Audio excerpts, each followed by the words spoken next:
For instance, there are many chemicals that are allowed in the US to be used in the food.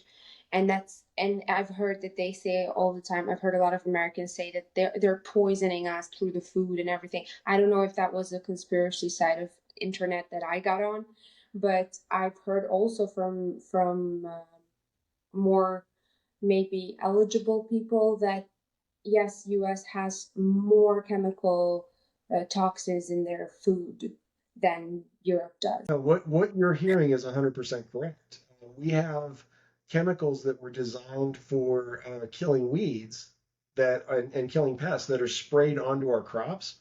And those same things those were developed, during the war, during the 1940s in the war. Chemicals that are getting into our food, and we're just now finding out how incredibly damaging they are at the genetic level. And here in the United States, we don't have a lot of protections from them. So what's happened is we have two different food systems here in the United States. We have organic and we have regular. Organic, then you get organic because you want to stay away from the pesticides. You want to protect your kid. Yeah. And if you can't afford it, if you're everybody else, then you eat whatever's on the table. So it's increasingly, it's not healthy, and a lot of it can harm you over time.